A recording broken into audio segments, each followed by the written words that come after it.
సార్వత్రిక ఎన్నికలు హోరాహోరీగా జరుగుతున్నాయి. 7 దశల్లో ఎన్నికలు షెడ్యూల్ అయ్యాయి. ఇప్పటికే 5 దశల పోలింగ్ ముగిసింది. శనివారంతో 6వ దశ పోలింగ్ కూడా ముగుస్తుంది. అప్పుడు మొత్తం లోక్సభలో 90% పైగా సీట్లకు పోలింగ్ పూర్తయినట్లవుతుంది. ఎన్డీఏ ఇండియా కూటములు రెండు గెలుపుపై ధీమా వ్యక్తం చేస్తున్నాయి. దశల వారీగా రాష్ట్రాల వారీగా జరిగిన పోలింగ్ ఎవరికి అనుకూలం, ఎవరికి ప్రతికూలం, ఏ కూటమి పై చేయి సాధిస్తుంది, ఓటర్లు ఎవరికి అండగా నిలబడ్డారు? 6వ దశ ఎన్నికల పోలింగ్ మే 25 శనివారం జరగనుంది. ఈ దశలో 8 రాష్ట్రాల్లోని 58 నియోజకవర్గాలకు ఎన్నికలు జరుగుతున్నాయి. 6వ దశలో ఢిల్లీ, హర్యానాలో అన్ని ఎంపీ సీట్లకు పోలింగ్ జరగనుంది. 8 రాష్ట్రాలు, కేంద్రపాలిత ప్రాంతాల్లోని మొత్తం 58 నియోజకవర్గాల్లో 6వ దశ ఎన్నికలు జరగనున్నాయి. మే 25 శనివారం ఉదయం 7 గంటల నుంచి సాయంత్రం 6 గంటల వరకు పోలింగ్ జరగనుంది. ఢిల్లీలోని 7 లోక్సభ స్థానాలైన చాందనీ చౌక్, తూర్పు ఢిల్లీ, న్యూఢిల్లీ, ఈశాన్య ఢిల్లీ, వాయువ్య ఢిల్లీ, దక్షిణ ఢిల్లీ, పశ్చిమ ఢిల్లీ స్థానాలకు మే 25 శనివారం ఒకే దశలో పోలింగ్ జరగనుంది. హర్యానాలో అంబాలా, కురుక్షేత్ర, సిర్సా, హిసార్, కల్నాల్, సోనిపట్, రోహ్తక్, భివానీ, మహేంద్రఘడ్, గుర్గావ్, ఫరీదాబాద్ సహా 10 లోక్సభ స్థానాలకు మే 25న పోలింగ్ జరుగుతుంది.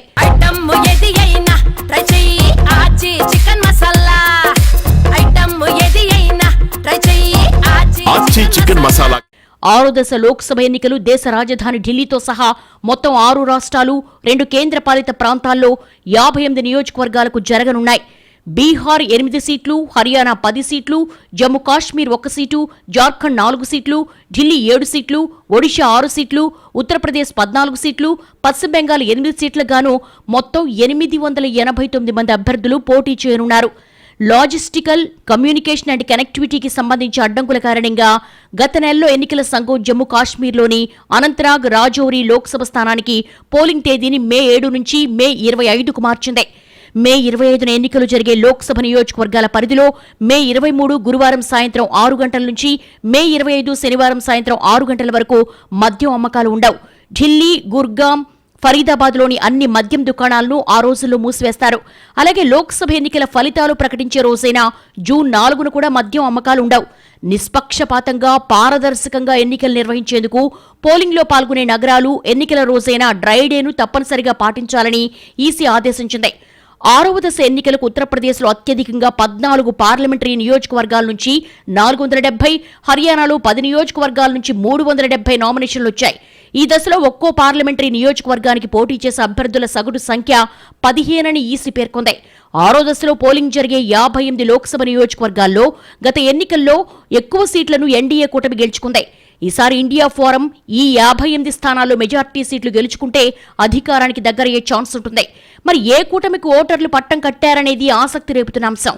ఢిల్లీలో కేజ్రీవాల్ అరెస్ట్, హర్యానాలో జేజేపీతో బీజేపీ పొత్తు తెగదింపుల తర్వాత రాజకీయ బలాబలాలు మారాయా లేదా అనేది ఈ ఎన్నికలతో తేలిపోయే అవకాశం ఉంది. 6వ దశ ఎన్నికలు జరగనున్న లోక్సభ స్థానాల్లో 2019లో కాంగ్రెస్ ఒక్క సీటు గెలుచుకోలేదు. అలాగే మరోవైపు ప్రాంతీయ పార్టీలకు 6వ దశ ఎన్నికలు అగ్ని పరీక్ష కానున్నాయి. 6వ దశలో ఎవరు ఆధిపత్యం కనబరుస్తారనేది ఆసక్తికరంగా మారింది. 6వ దశలో ఉత్తరప్రదేశ్లో 14, బీహార్లో 8, హర్యానాలో 10, ఢిల్లీలో 7, పశ్చిమ బెంగాల్లో 8, జార్ఖండ్లో 4, ఒరిస్సాలో 6 స్థానాలకు పోలింగ్ జరగనుంది. ఈ లోక్సభ స్థానాల్లో 2019లో 40 స్థానాల్లో బీజేపీ విజయం సాధించింది. BSP 4, TMC 3, BJD 4, JDU 3, LJP 1, ఏజేఎస్యూ 1 స్థానంలో విజయం సాధించాయి. ఎస్పీ కూడా 1 సీటు గెలుచుకుంది. హర్యానా, ఢిల్లీలో బీజేపీ క్లీన్ స్వీప్ చేసింది. ఈసారి ఢిల్లీ, హర్యానాలో బీజేపీ హవా తగ్గే అవకాశం ఉందని విశ్లేషకులు భావిస్తున్నారు. ఉత్తరప్రదేశ్లో సుల్తాన్పూర్, ప్రతాప్గఢ్, ఫుల్పూర్, ప్రయాగ్రాజ్, అంబేద్కర్ నగర్, స్వస్తి, దుమ్రియాగంజ్, బస్తీ, సంత్ కబీర్ నగర్, లాల్గంజ్, జానాపూర్, అజంఘడ్, ఫిష్ సిటీ, భదోహీ లోక్సభ స్థానాలకు ఎన్నికలు జరగనున్నాయి. ఇక్కడ 2019లో బీజేపీ 9 సీట్లు, బీఎస్పీ 4, ఎస్పీ 1 సీటు గెలుచుకున్నాయి. గత ఎన్నికల్లో ఎస్పీ, బీఎస్పీ కలిసి పోటీ చేయగా ఈసారి కాంగ్రెస్, ఎస్పీ కలిసి పోటీ చేస్తున్నాయి. బీఎస్పీ ఒంటరిగానే బరిలోకి దిగింది. ఎస్పీ ఈసారి దళిత, ఓబీసీ ఓటర్లపై ఫోకస్ పెట్టింది. ఈ ఓట్లను పొందడం ద్వారా యూపీలో బీజేపీ స్పీడ్కు బ్రేకులయ్యాలన్న ఆలోచనలో అఖిలేష్ ఉన్నట్టుగా తెలుస్తోంది. ఇండియా ఫోరం, ఎన్డీఏ కూటమి మధ్య హోరాహోరీగా సాగుతున్న పోర్లో బీఎస్పీ ఎలాంటి ప్రభావం చూపిస్తుంది అనేది ఆసక్తి రేపుతోంది. ఢిల్లీలోని మొత్తం 7 లోక్సభ స్థానాలు, హర్యానాలోని మొత్తం 10 లోక్సభ స్థానాలకు ఎన్నికలు జరగనున్నాయి. 2014-2019 ఎన్నికల్లో ఢిల్లీలోని మొత్తం 7 స్థానాలకు బీజేపీ గెలుచుకుంది. ఈసారి ఆమ్ ఆద్మీ, కాంగ్రెస్ కలిసి ఎన్నికల బరిలో దిగాయి. బీజేపీ 7 సిట్టింగ్ ఎంపీల్లో 6 టికెట్లు నిరాకరించింది. వారి స్థానంలో కొత్త అభ్యర్థులను రంగంలోకి దింపింది. North east Delhi MP Manoj తివారీకి మాత్రమే తిరిగి టికెట్ కేటాయించింది. అయితే ఈ స్థానంలో కాంగ్రెస్ కన్హయ్య కుమార్ ను రంగంలోకి దించడం ద్వారా పోటీని ఆసక్తికరంగా మార్చింది. ఢిల్లీలోని 7 స్థానాల్లో ఆమ్ ఆద్మీ పార్టీ, 4 స్థానాల్లో కాంగ్రెస్ 3 స్థానాల్లో పోటీ చేస్తున్నాయి. సార్వత్రిక ఎన్నికల్లో 6 దశల్లో 486 స్థానాలకు పోలింగ్ ముగుస్తుంది. 7వ దశలో మరో 57 స్థానాలకు జూన్ 1న పోలింగ్ జరగనుంది. ఇప్పటిదాకా జరిగిన ప్రతి దశ పోలింగ్లో ఎన్డీఏ తన ఆధిపత్యాన్ని ప్రదర్శించే ప్రయత్నం చేసింది. అటు ఇండియా కూటమి కూడా సత్తా చాటడానికి గట్టిగా ప్రయత్నించింది. ప్రతి దశలోనూ తమదే పైచేయిందని ఎవరికి వారు ధీమా వ్యక్తం చేస్తున్నారు. అయితే అసలు లెక్కలు జూన్ 4న వెలుగు చూస్తాయి. అప్పటి వరకు పార్టీలు ఏమైనా చెప్పుకోవడానికి అవకాశం ఉంది. రాష్ట్రాల వారీగా కూడా ఈసారి విభిన్న ఫలితాలు రావచ్చన్న అంచనాలున్నాయి. మరి 2019 ఎన్నికల మాదిరిగా దేశమంతా ఒకే మాటపై ఉంటుందా, లేకపోతే రాష్ట్రాల వారీగా ఓటర్లు భిన్నాభిప్రాయాలు వ్యక్తం చేస్తారా అనేది ఉత్కంఠ రేపుతున్న అంశం. 2019 ఎన్నికలకు ఈసారి ఎన్నికలకు చాలా తేడా ఉంది. అప్పట్లో దేశవ్యాప్తంగా సర్జికల్ స్ట్రైక్స్ విపరీతమైన ప్రభావం చూపాయి. ఈసారి అలా ప్రభావం చూపిన అంశం లేదన్న వాదన ఉంది. రామమందిర అంశం బీజేపీ అనుకున్నంత బాగా పనిచేయలేదని ఇండియా కూటమి వాదిస్తోంది. ఇండియా కూటమి క్షేత్రస్థాయితో సంబంధం లేని అంచనాలు వేస్తోందని ఎన్డీఏ గట్టిగా చెబుతోంది. కొన్ని కీలక రాష్ట్రాల్లో వచ్చే ఫలితాలపై 2 కూటములు గంపెడాసలు పెట్టుకున్నాయి. మధ్య భారతంలో మహారాష్ట్ర, ఉత్తరాదిన బీహార్ లాంటి రాష్ట్రాల్లో ఎన్డీఏకు సంఖ్య తగ్గుతుందని కాంగ్రెస్ కూటమి భావిస్తోంది. యూపీలోనూ ఆశ్చర్యకరమైన ఫలితాలొస్తాయని అఖిలేష్ చెప్పుకుంటున్నారు. కొన్ని ప్రతికూలతలున్నా సీట్లు తగ్గే ప్రసక్తే లేదని ఎన్డీఏ గట్టిగా చెబుతోంది. 2019 ఎన్నికల్లో ప్రతికూలతలు ఉన్నా 2014 కంటే సీట్ల సంఖ్య పెంచుకున్నామని గుర్తు చేస్తోంది. విపక్షాలు పగటి కలలు కంటున్నాయని కూడా ఎన్డీఏ అగ్రనేతలు సెటైర్లేస్తున్నారు. ఏది ఏమైనా 6 దశల పోలింగ్లో 90% పైచిలుకు లోక్సభ స్థానాలకు ఓటర్ల తీర్పు ఈవీఎంలలో నిక్షిప్తమై ఉంది. ఎవరు ఎన్ని వాదనలు చేసుకున్నా అసలు విషయం తేలిపోయిందే. ఇక ఫలితాలు రావడమే తరువాయి. ఆఖరిగా జరిగే 7వ దశ పోలింగ్ ఈ 6 దశల పోలింగ్ ట్రెండ్ అనుసరించే అవకాశం కనిపిస్తోంది. మిగతా రాష్ట్రాల సంగతి పక్కన పెడితే 7 దశల్లో పోలింగ్ జరిగిన కీలకమైన యూపీ, బెంగాల్లో ఓటర్లు ఏం చేశారనేది చూడాల్సిందే. అసెంబ్లీ ఎన్నికలు కూడా జరుగుతున్న ఒడిషా ఫలితంపైన ఆసక్తి నెలకొంది. బీహార్లో ఆర్జేడీ నేతృత్వంలో ఇండియా కూటమి ఎన్డీఏను ఏ మేరకు నిలువరిస్తుందనేది చూడాల్సిందే. మహారాష్ట్రలో శివసేన, ఎన్సీపీ వర్గాల్లో ఎవరికి ప్రజాబలం ఉందో తేలిపోతుందనే అభిప్రాయాలున్నాయి. యూపీలో ఇండియా కూటమి ఈసారైనా మెరుగైన ప్రదర్శన చేస్తుందా లేదా అనేది చూడాల్సిందే. ఢిల్లీ, హర్యానాలో ఎన్డీఏ మరోసారి క్లీన్ స్వీప్ చేస్తుందా లేదా అనేది కూడా కీలకం కానుంది. సార్వత్రిక ఎన్నికల్లో భాగంగా 6 దశల్లో కలిపి మొత్తం 486 స్థానాలకు పోలింగ్ ముగిసినట్లయింది. అంటే సార్వత్రిక ఎన్నికల క్రతువులో దాదాపుగా 90% పని పూర్తయినట్టే. ఇక చివరి దశ పోలింగ్ లాంఛనమే అన్న అంచనాలు కూడా ఉన్నాయి. సార్వత్రిక ఎన్నికల పోలింగ్ 5 దశల్లోనే విజేత ఎవరో తేలిపోయిందనే విశ్లేషణల తరుణంలో 6వ దశలో ఎవరైనా పెనాల్టీ కార్నర్ అడ్వాంటేజ్ తీసుకుంటారా లేదా అనేది తేలిపోనుంది. మే 25న 6వ దశ, జూన్ 1న 7వ దశ పోలింగ్తో దేశంలో లోక్సభ ఎన్నికల ప్రక్రియ ముగుస్తుంది. జూన్ 4న ఓట్ల లెక్కింపుతో కేంద్రంలో అధికారం చేపట్టేది ఎవరో తేలిపోనుంది. 6వ దశలో 8 రాష్ట్రాలు, కేంద్రపాలిత ప్రాంతాల్లో ఎన్నికలు జరగనుండగా గత ఎన్నికల్లో బీజేపీ అద్భుత ప్రదర్శనతో అద్దరగొట్టేసింది. ఈ ఎన్నికల్లో మెజార్టీ సీట్లు గెలుచుకోవడం ద్వారా గతంలో సాధించిన సీట్ల కంటే ఎక్కువ పొందేందుకు ప్రయత్నిస్తోంది. మరోవైపు బీజేపీని కట్టడి చేసేందుకు ఇండియా కూటమి తీవ్రంగా శ్రమిస్తోంది. బీజేపీకి 200 సీట్లు దాటకుండా కట్టడి చేయాలని గట్టి ప్రయత్నం చేస్తోంది. మరోవైపు కాంగ్రెస్ ను 50 సీట్ల లోపే కట్టడి చేయాలని మాస్టర్ ప్లాన్ లో బీజేపీ ఉంది. ఇప్పటి వరకు జరిగిన ఎన్నికల్లో కాంగ్రెస్ ప్రదర్శన గొప్పగా లేదని బీజేపీ నేతలు భావిస్తున్నారు. మరోవైపు కాంగ్రెస్ నేతలు మాత్రం తమ పార్టీ ప్రదర్శన సంతృప్తికరంగా ఉందని అంచనా వేస్తున్నారు. దేశంలో 7 విడతలుగా జరుగుతున్న లోక్సభ ఎన్నికల్లో 5 దశల ఎన్నికలు ముగిశాయి. 6వ దశకు ప్రచారం కూడా ముగిసింది. మరికొన్ని గంటల్లో పోలింగే. 7వ దశ ఎన్నికలు ఇంకా మిగిలి ఉన్నాయి. చివరి దశలో ప్రచారాన్ని ముమ్మరంగా నిర్వహించాలని కాంగ్రెస్ ప్లాన్ చేసింది. ఢిల్లీ, హర్యానా, హిమాచల్, పంజాబ్ కాంగ్రెస్ కు చాలా ముఖ్యమైనవి. ఈసారి ఈ రాష్ట్రాల్లో కాంగ్రెస్ మెరుగైన ఫలితాలు రాబడుతుందని ఆ పార్టీ అంచనా వేస్తోంది. ఈ 4 రాష్ట్రాల్లో పంజాబ్ మినహా మిగిలిన 3 స్థానాల్లో పోటీ బీజేపీ, ఇండియా కూటమి మధ్య నెలకొంది. హర్యానా, హిమాచల్లో బీజేపీ, కాంగ్రెస్ల మధ్య ప్రత్యక్ష పోటీ నెలకొంది. ఈ 4 రాష్ట్రాలు కేంద్రపాలిత ప్రాంతమైన చండీగఢ్లో మొత్తం 35 సీట్లున్నాయి. గతంలో వాటిలో 24 సీట్లు బీజేపీకి దక్కగా 2 సీట్లు ఎన్డీఏలో భాగమైన అకాలీదళ్కు దక్కాయి. కాంగ్రెస్ కు 8 సీట్లు, ఆప్ కు 1 సీటు వచ్చాయి. ఈసారి ఇక్కడ కాంగ్రెస్ మెరుగైన ఫలితాలు సాధిస్తుందని ఆ పార్టీ భావిస్తోంది. అందుకే ఈ రాష్ట్రాల్లో పార్టీ ప్రచారాన్ని ముమ్మరం చేసింది. ఢిల్లీలోని 7 స్థానాల్లో కాంగ్రెస్ ఆప్తో కలిసి పోటీకి దిగింది. దీంతో కాంగ్రెస్ ఆప్ నేతలు ప్రచారాన్ని ముమ్మరం చేశారు. ఈసారి చీపురు గుర్తు బటన్ను నొక్కి కేజ్రీవాల్ ఓటేస్తానని రాహుల్ గాంధీ అన్నారు. ఢిల్లీలోని మొత్తం 7 స్థానాల్లో మోడీ ప్రభుత్వం హ్యాట్రిక్ను అడ్డుకునేందుకు ఇరు పార్టీలు కలిసి పోరాటం చేస్తున్నాయి. చివరి దశ ఎన్నికల ప్రచారంలో ద్రవ్యోల్బణం, నిరుద్యోగంతో పాటు రైతు సమస్యలు, అగ్నివీర్ అంశంపై కాంగ్రెస్ దృష్టి పెడుతోంది. హర్యానాలో పొత్తులో భాగంగా కాంగ్రెస్ కురుక్షేత్ర సీట్ను ఆప్కిచ్చింది. రాష్ట్రంలో జరిగే అసెంబ్లీ ఎన్నికలను దృష్టిలో ఉంచుకుని ఇక్కడ అత్యధిక స్థానాలు కైవసం చేసుకోవడం ద్వారా గట్టి పునాదిని ఏర్పాటు చేసుకోవాలని కాంగ్రెస్ వ్యూహరచన చేసింది. హర్యానాలో కాంగ్రెస్ జోరుగా ర్యాలీలు నిర్వహించింది. దేశంలో సార్వత్రిక ఎన్నికల్ని అటు ఎన్డీఏ కూటమి, ఇటు ఇండియా కూటమి ప్రతిష్టాత్మకంగా తీసుకున్నాయి. వరుసగా 10 ఏళ్ల అధికారంలో ఉన్న మోడీ హ్యాట్రిక్ గెలుపుపై కన్నేశారు. అబ్కీ బార్ 400 పార్ అంటూ ఎన్డీఏకు లక్ష్యాన్ని నిర్దేశించారు. అటు 10 ఏళ్లుగా ప్రతిపక్షంలో ఉన్న కాంగ్రెస్ ఈసారి ఎలాగైనా గెలవాలనే సంకల్పంతో ఇండియా కూటమి కట్టింది. బీజేపీ బలంగా ఉన్న ఉత్తరాది రాష్ట్రాల్లోనూ కూటమి సెగ గట్టిగా తగులుతోందని ఆ పార్టీ భావిస్తోంది. అసలు కాంగ్రెస్ కు ప్రధాన ప్రతిపక్ష హోదా కూడా దక్కదని బీజేపీ నమ్మకంగా చెబుతోంది.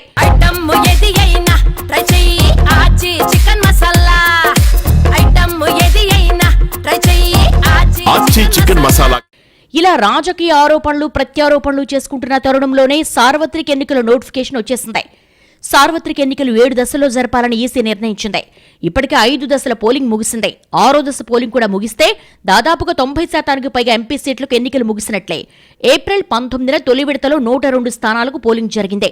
ఏప్రిల్ 26న రెండో విడతలో 89 స్థానాలకు పోలింగ్ ముగిసింది.